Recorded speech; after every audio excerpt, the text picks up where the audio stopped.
Bom dia, queridos. Os adolescentes do EPA, do EX, podem se dirigir para a sua reunião. Estiveram aqui em cima, que gostam tanto do cross, dão animação extra para a banda se identifica. Bom demais. O pastor Lisânias, nessa manhã, não está conosco aqui por estar na nossa congregação em Moema. Hoje se completam 3 anos do trabalho ali, então está sendo um momento bem especial de gratidão a Deus por essa data. 3 anos, quase já uma igreja também independente, como vamos estar caminhando para o próximo ano. Que o Senhor abençoe aquele povo ali tão querido, tão especial. Nós vamos dar continuidade à nossa série de mensagens pensando sobre amor e disciplina, mas hoje num outro aspecto. Gostaria primeiro de construir uma imagem na sua cabeça que pode nos ajudar a entender um pouquinho sobre o que vamos falar, ou pelo menos nos identificarmos também com isso. Eu tenho certeza que muitos já passaram por essa experiência, outras estão por passar, outros sonham em passar. Imagine a cena no hospital, a chegada de um bebê. E como acontece num momento como esse, muitas pessoas vão visitar.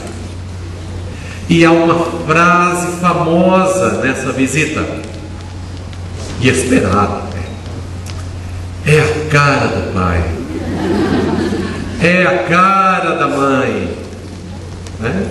E o nosso coração se enche de alegria, porque afinal de contas o meu filho, a minha filha, se parece comigo. Passado mais algum tempo, nós podemos ver esse mesmo filho, essa mesma filha, o menino colocando a camisa, o paletó do pai, andando pela casa. Ou a menina pegando os sapatos de salto alto da mãe, colocando. E o nosso coração se alegra, afinal de contas, ele está querendo se parecer comigo. E isso é muito bom. Passado mais algum tempo, já quando está na convivência com os amiguinhos e amiguinhas, a gente procura observar como tudo está indo, e nós gostamos de ouvir uma frase bem especial: não, eu não posso fazer isso porque o meu pai e a minha mãe disse que eu não posso fazer, ou eu devo fazer. E o nosso coração se alegra porque, afinal de contas, ele está aprendendo aquilo que eu estou ensinando. Quem já viveu essa bênção? Quem já viveu? Louvado seja Deus por viver essa alegria. Espero que aqueles que ainda não viveram, vivam logo. É algo muito especial. Mas há um outro lado também, que passado mais um pouco de tempo, pode ser que esse filho e essa filha chegue a dizer algo diferente: eu não quero ser como você.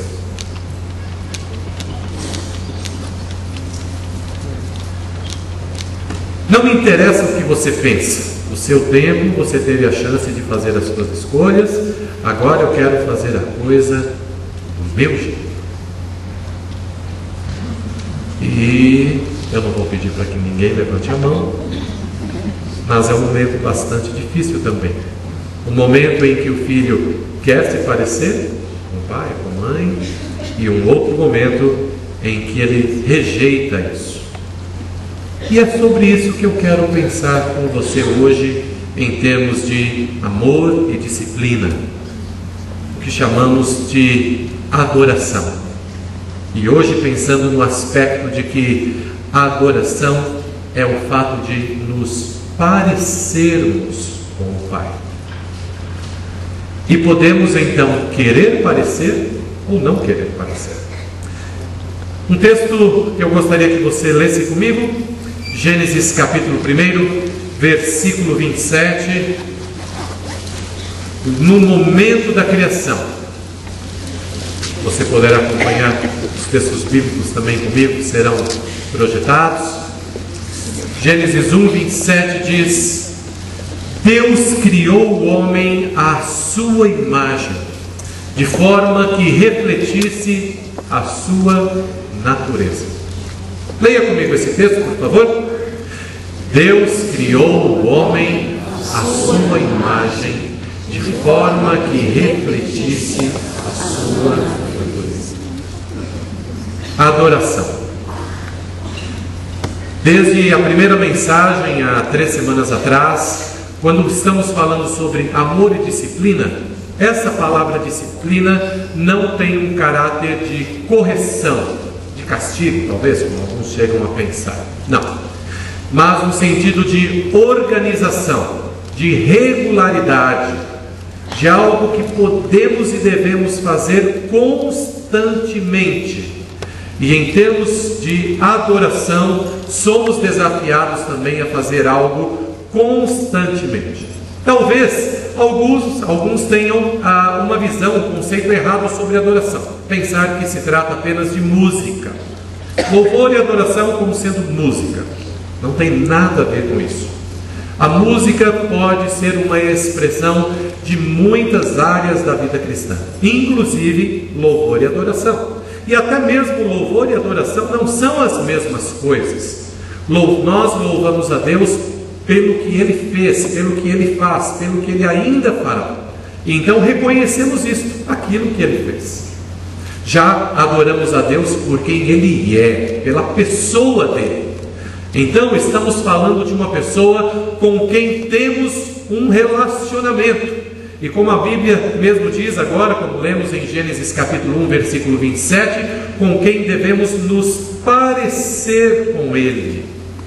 Não houve nenhum outro ser da criação que tenha recebido o privilégio de Deus de se parecer com Ele e de poder então desenvolver, sempre que quisesse, um relacionamento com Ele. Então é sobre isso que vamos pensar. O nosso ponto de partida é: fomos criados para sermos parecidos com esse Deus de amor. E fomos criados para viver neste mundo de forma que, ao olharem para nós, consigam ver em nós a imagem refletida desse Deus. Isso nem sempre é fácil, isso de certa maneira não é tão simples, mas é aquilo que Deus espera de nós. Isso foi desde o princípio. Primeiro, abrindo contato com pessoas. É o que temos ali em Gênesis, com pessoas. Temos a figura do próprio Adão e Eva, no começo. Temos a figura de Noé. Temos a figura de Abraão, dos pais da igreja, Jacó, José, com pessoas. Mas quando chegamos no Êxodo, temos então aquele povo que estava cativo no Egito, e Deus então diz a esse povo: você será liberto. E usa um homem para que pudesse então ser o líder desse povo nessa caminhada de identificação de um povo para com o seu Deus. Num primeiro momento, Moisés pergunta: mas o que é que eu vou dizer a este povo sobre quem é você? E Deus responde a Moisés: diga a ele que o eu sou está dizendo para que você converse com ele e que o liberte, que use você para que saia do Egito. O eu sou.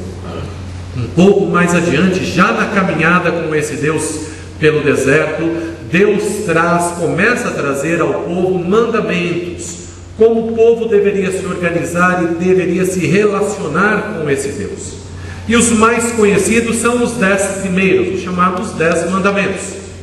Não sei se você já percebeu isso ou já estudou, mas os 4 primeiros mandamentos desses 10 são sobre adoração. São sobre a pessoa desse Deus e como o homem, o povo desse Deus, deveria se relacionar com ele. Talvez o povo não estivesse entendendo muito bem como que é tudo isso. Então Deus começa a dar diretrizes de como esse relacionamento deveria acontecer. Vamos ver então o que Deus diz a esse povo lá, Êxodo capítulo 20, versos 3 a 5. E assim está escrito: não terás outros deuses diante de mim, o Deus Todo-Poderoso, eu sou. Não farás para ti nenhum ídolo, nenhuma imagem de qualquer coisa no céu, na terra ou nas águas debaixo da terra. Não te prostrarás diante deles, nem lhes prestará culto. porque eu, o Senhor, o teu Deus, sou Deus zeloso. No primeiro momento em que Deus se identifica, eu sou esse Deus com quem você deve se relacionar, e nada e nem ninguém deve se interpor a esse relacionamento. O início, o princípio de como deveria ser esse relacionamento. Nós, homens, continuaríamos sendo os filhos amados desse Deus, mas Ele ser o único Deus. No entanto, dos 10 mandamentos e dos muitos outros que estão narrados ali naqueles 5 primeiros livros, esse foi o ponto mais difícil do povo, de adorar ao Senhor e tão somente ao Senhor e nada mais do que o Senhor. E por causa disso, o povo sofreu o que sofreu, buscou tentar coisas e pessoas no lugar desse Deus, e passou inclusive pelo cativeiro por causa disso, por substituir Deus por muitas outras coisas e pessoas. Mas como eu disse, foi só o início, só o início.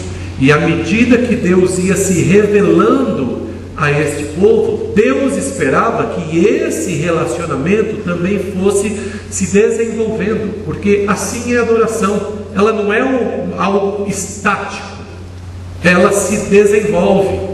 Deus espera que esse relacionamento seja cada dia mais aberto, mais franco, até para dizer o que gosta e o que não gosta, o que espera e o que não espera, o que está se cansado de esperar e o que está ansioso para que chegue.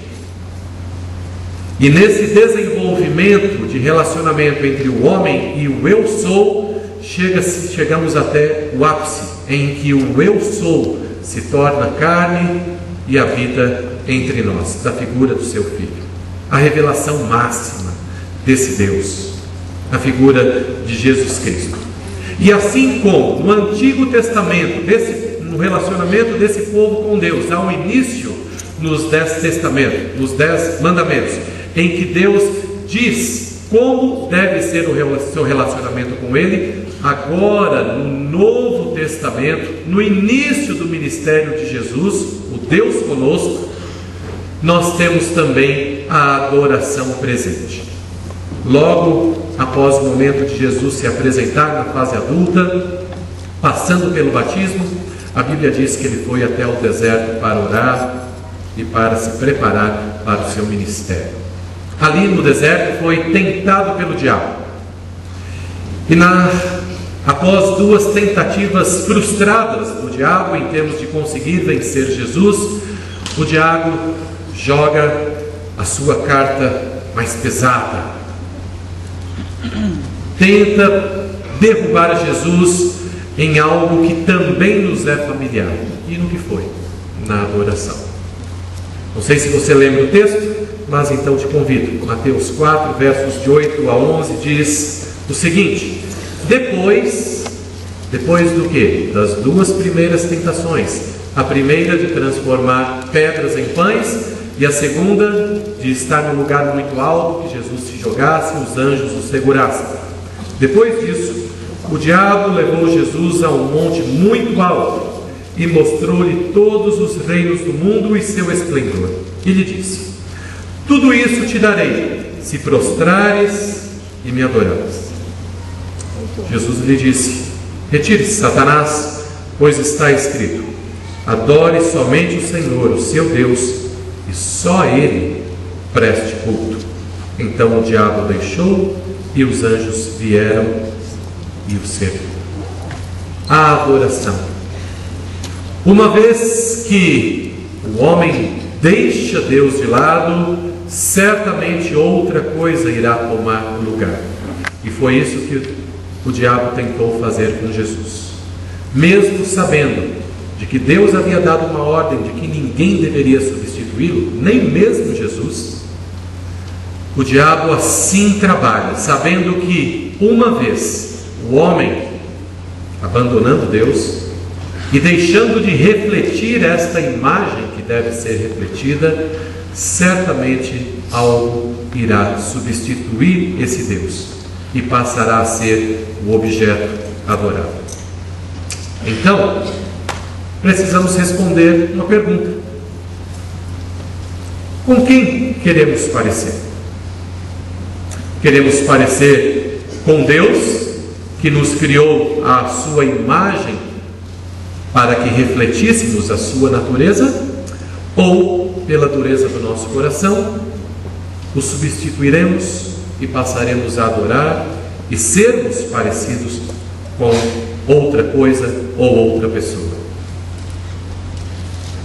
A Bíblia nos fala sobre essas escolhas e consequências dela também, e eu gostaria de ler sobre isso. A primeira, uma boa escolha.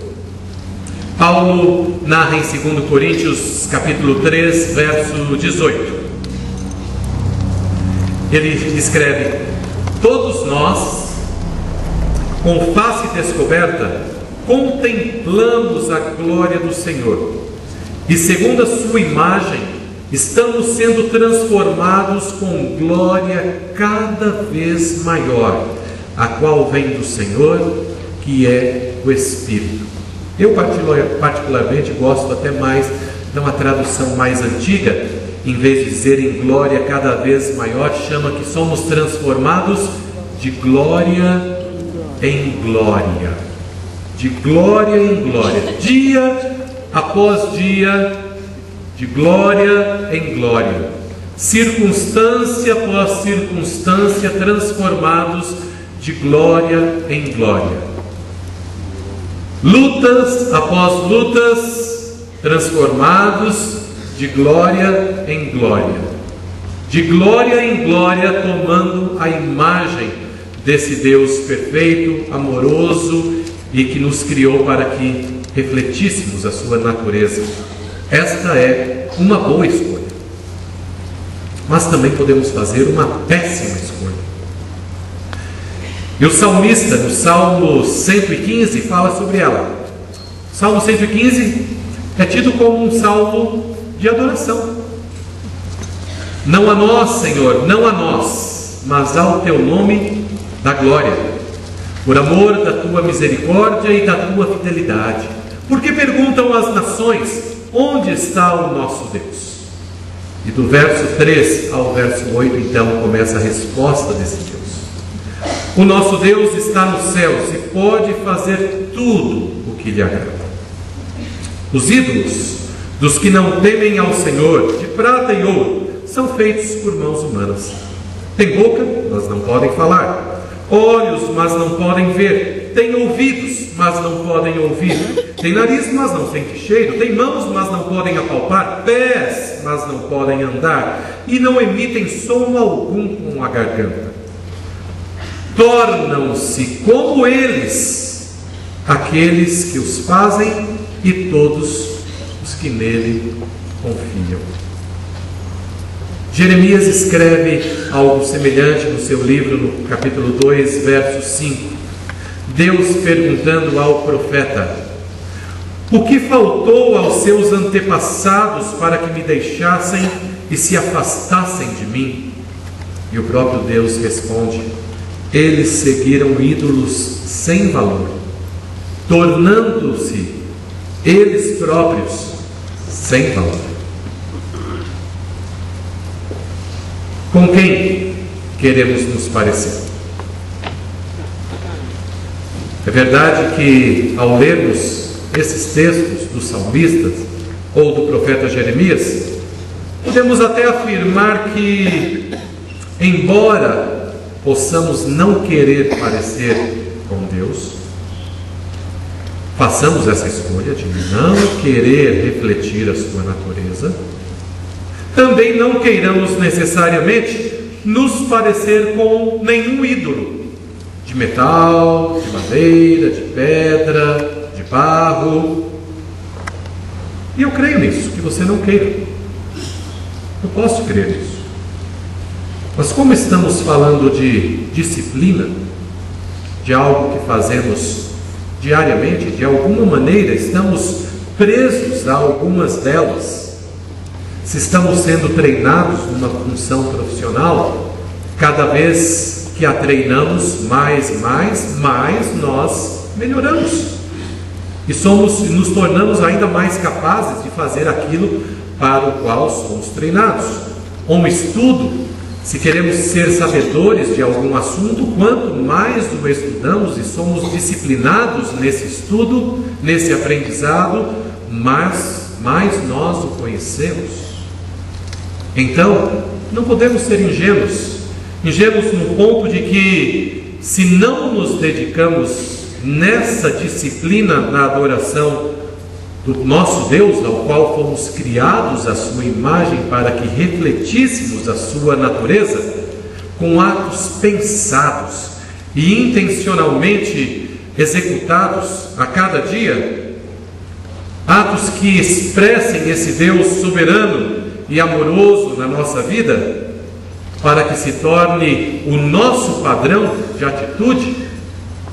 Se não fizermos isso, outra coisa substituirá o seu padrão, outra coisa substituirá a sua imagem, e a imagem que refletiremos será de uma outra natureza, de coisa, ou pessoa, ou valores, ou maneira de viver, qualquer uma, menos desse Deus. Somos ingênuos a este ponto? Na verdade, podemos tomar uma atitude como se disséssemos: eu prefiro escolher que Deus se pareça comigo, e não o contrário. Pensando um pouquinho a respeito disso, eu creio que muitos dos que estiveram aqui